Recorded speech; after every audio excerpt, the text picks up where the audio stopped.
नमस्कार दोस्तों, कैसे हैं आप सब। उम्मीद करता हूँ एकदम ठीक होंगे। तो कल मैंने एक टॉपिक शुरू किया था जिसका नाम था सर्कल। और मैंने कल दो तीन कॉन्सेप्ट पर बात भी किया था। उम्मीद करता हूँ कि आपको समझ में आया होगा। कल मैंने लास्ट में एक क्वेश्चन पूछा था। क्वेश्चन ये था कि ये एक सर्कल है, मान लेते हैं कि एक सर्कल है जिसका केंद्र है ओ। ठीक है, प्रश्न क्या था, क्वेश्चन यह था कि एक केंद्र में से होकर कितनी त्रिज्याएं खींची जा सकती है। इस क्वेश्चन का जो जवाब है वो हम लोग बेहतर तरीके से देते हैं। देखिए कैसे, समझने की कोशिश करते हैं कि ये एक पॉइंट है। अब इस पॉइंट से होकर कितनी लाइनें हम लोग खींच सकते हैं। जैसे इस पॉइंट से होकर एक लाइन हम ड्रॉ कर दिए, दूसरा लाइन भी ड्रॉ हो जाएगा, एक थर्ड लाइन भी ड्रॉ हो जाएगा, एक फोर्थ लाइन भी ड्रॉ हो जाएगा। तो इस तरह से एक लाइन, दो लाइन, तीन लाइन, चार लाइन, इस तरह से कितनी लाइन है। तो इसका जवाब होगा कि जितनी मर्जी उतनी। इसको हम कह सकते हैं अनगिनत लाइन। ठीक है, इसको हम कह सकते हैं कि अनगिनत लाइन हम लोग ड्रॉ कर सकते हैं। जितनी मर्जी, जितनी चाहें हम उतनी रेखाएं खींच सकते हैं। ठीक है, ठीक उसी तरह से ये एक केंद्र है। केंद्र तो है ही, साथ ही एक बिंदु भी है। तो इस बिंदु से होकर हम जितनी चाहें उतनी त्रिज्याएं खींच सकते हैं। तो इसका जवाब क्या होगा? इसका जवाब होगा कि एक वृत्त में कितनी त्रिज्याएं होंगी, इसका कोई संख्या के द्वारा जवाब नहीं दिया जा सकता है कि 5, 6, 7, 8। यहाँ पे जवाब ये होगा कि जितनी चाहें हम उतनी त्रिज्याएं खींच सकते हैं। ठीक है, अनेक, इसको आप अनेक बोल सकते हैं, अंग्रेजी में इनफाइनाइट बोल सकते हैं। आप जो भी बोलना चाहें आप बोल सकते हैं। ठीक है, तो चलिए आज का कॉन्सेप्ट क्या है, आज का कॉन्सेप्ट देखते हैं। आज जो हम लोग बात करेंगे, जैसे कि एक वृत्त है। मैंने यहाँ पे एक गोलाकार आकृति ड्रॉ किया और मैंने इसका सेंटर मालूम किया। और अब ये गोलाकार आकृति जो है वो क्या हो गया? वृत्त। ठीक है, वृत्त में एक तो केंद्र होता ही है और साथ ही साथ एक त्रिज्या भी होती है। ये दो चीजें वृत्त में होती ही है। ठीक है, अब इसके बाद मान लीजिए कि एक वृत्त है और ये जो मैंने एक बहुत सारे मैं इस वृत्त के अंदर में पॉइंट्स दे रहा हूं। ठीक है, एक तो ये भाग हो गया वृत्त का अंदर वाला भाग, और एक हो गया ये वाला भाग जिसको हम बोल सकते हैं वृत्त का बाहर वाला भाग।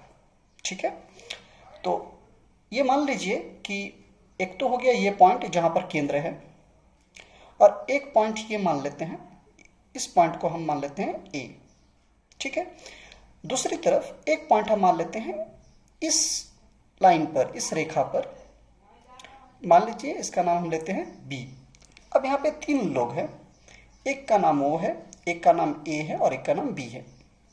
आप ध्यान से देखें और सोचें कि ये जो ओ है वो कहाँ पर है। तो आप देखेंगे कि ये ओ जो है वो वृत्त के अंदर में है, मतलब इसको हम बोलेंगे इंटीरियर पार्ट में। ये कहाँ है बेटा? इंटीरियर पार्ट में। ठीक है, अंतःभाग में। और ये जो ए है वो कहाँ है? ये है एक्सटीरियर पार्ट में। ठीक है, ये एक्सटीरियर पार्ट में है। ठीक है, तो ये एक्सटीरियर पार्ट हो गया। ठीक है, ये जो पॉइंट आप देख रहे हैं बी, ये कहां पर है? तो इसको हम कहेंगे ये वृत्त पर है, मतलब ऑन द सर्कल। ठीक है, तो एक पार्ट हो गया इनसाइड द सर्कल, एक आउटसाइड द सर्कल और एक ऑन द सर्कल। ठीक है, हिंदी में अगर बात करें तो एक अंतःभाग में है, एक बाह्य भाग में है और एक वृत्त पर है। इसको हम कहेंगे वृत्त पर। ठीक है, तो अब यहां पर कैसे इसको पकड़ेंगे वो देखिए, कैसे इसको समझते हैं। ये जो O से A है, अगर यहां पर कोई पॉइंट दे P, तो ये एक त्रिज्या हो गया। इसका डिस्टेंस हम मान लेते हैं R, क्योंकि एक त्रिज्या रेडियस है तो इसका डिस्टेंस हम मान लेते हैं R। अब अगर अगर मान लीजिए कोई पॉइंट है जिसका केंद्र से डिस्टेंस, या मान लीजिए कि आ, आप कहाँ पर हैं, ये मान लीजिए आप हैं, आप कहाँ पर हैं, तो आप लेस देन आर हैं। एक हो गया कि आप, ये हो गया आपका, आप ग्रेटर देन आर हैं, एक हो गया आप लेस देन आर हैं, और एक हो गया कि आप आर के इक्वल हैं। इस तीनों का मतलब क्या है, इन तीनों का मतलब हम लोग समझेंगे। ठीक है, तो समझते हैं इसको। ठीक है, देखिए एक बार फिर से यहाँ पर ड्रॉ करते हैं।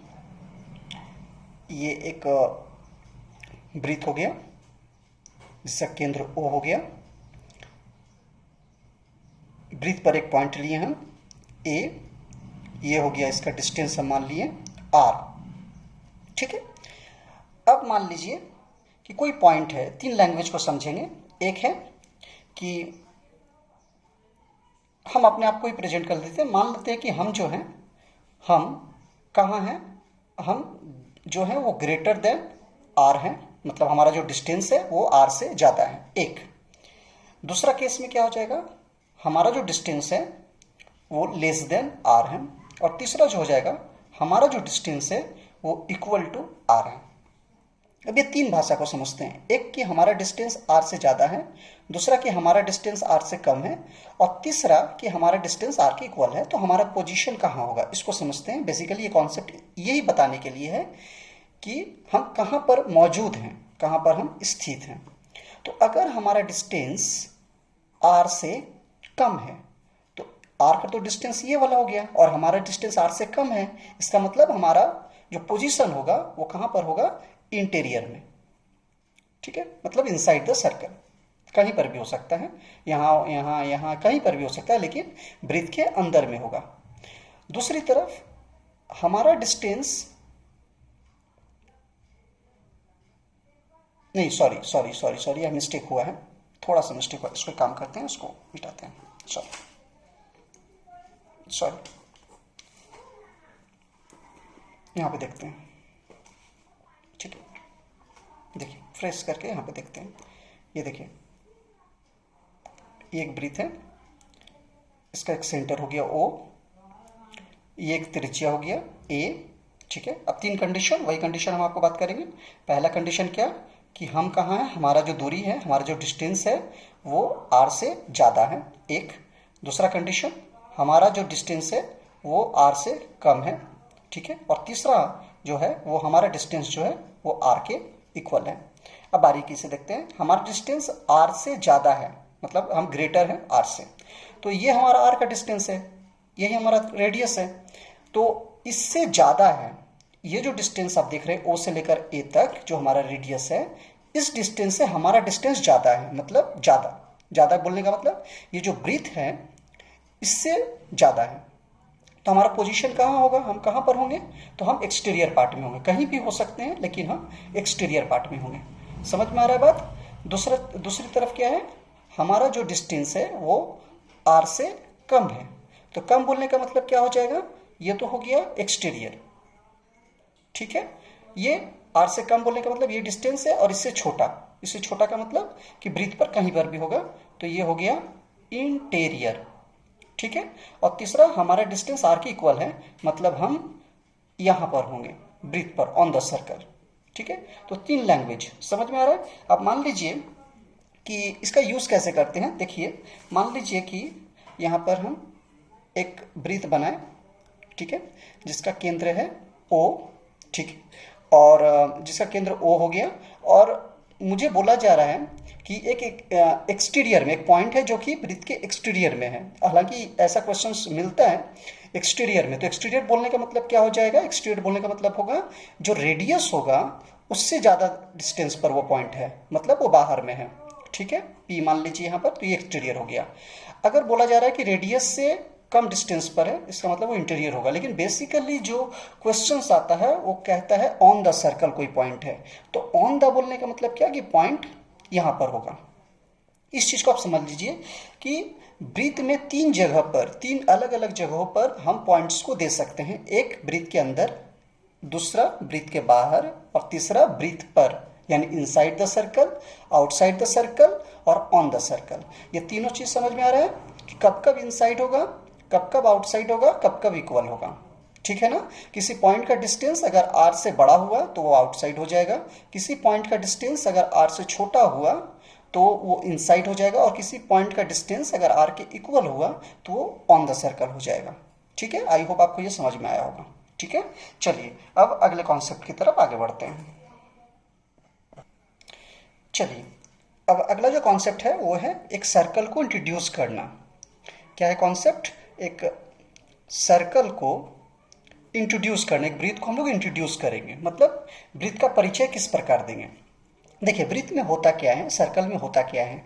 जैसे एक वृत्त है तो इसमें दो चीज़ तो होगा, एक होगा सेंटर जिसका नाम हम ओ दिए, और एक होगा उसका रेडियस। ठीक है, तो ये दो चीज़ तो होगा। तो इसी को हम परिचय, जब भी हम सर्कल के बारे में लिखेंगे या बोलेंगे तो सर्कल को, वृत्त को कैसे परिचय देंगे, वृत्त का परिचय हम किस प्रकार देंगे। देखिए हिंदी में कैसे देंगे, हिंदी में देंगे कि एक वृत्त है जिसका केंद्र O तथा त्रिज्या R है। ऐसे एक वृत्त है जिसका केंद्र O तथा त्रिज्या R है। ठीक है, अगर इंग्लिश में बात किया जाए तो इंग्लिश में देंगे a circle with centre O and radius R। A circle with centre O and radius R। ठीक है, अब जैसे भी लिखे, कैपिटल स्मॉल जो भी लिखें, but a circle with centre O and radius R। अगर सेंटर O है तो अगर आप यहाँ पे A देंगे तो फिर लिखना होगा a circle with centre A and radius R। ठीक है, इसका एक शॉर्ट में भी परिचय दे सकते हैं, जैसे अच्छे से देखिएगा, a circle with centre O and radius R। ठीक है, ये दिख रहा है आपको। इस तरीके से भी आप किसी वृत्त को इंट्रोड्यूस कर सकते हैं। तो जो भी नाम आपको देना है आप आराम से लिखें और उसका परिचय इसी प्रकार दें। सिर्फ एक वृत्त बोलने से नहीं चलेगा, थोड़ा सा केंद्र और रेडियस के बारे में भी जरूर बोलें। इस तरह से हम लोग एक वृत्त को इंट्रोड्यूस करते हैं। आई होप आपको समझ में आया होगा। ठीक है, चलिए तो इसके बाद हम लोग पढ़ेंगे कॉन्सेंट्रिक सर्कल, जिसको हम लोग बोलते हैं सकेंद्रीय वृत्त। नेक्स्ट क्लास में हम लोग इस पर डिस्कस करेंगे। आई होप आपको समझ में आया हो। अगर नहीं समझ में आया या कोई डाउट है तो आप कमेंट सेक्शन में जाकर क्वेश्चन अपनी डाउट्स को लिख सकते हैं। ठीक है, चलो, थैंक यू।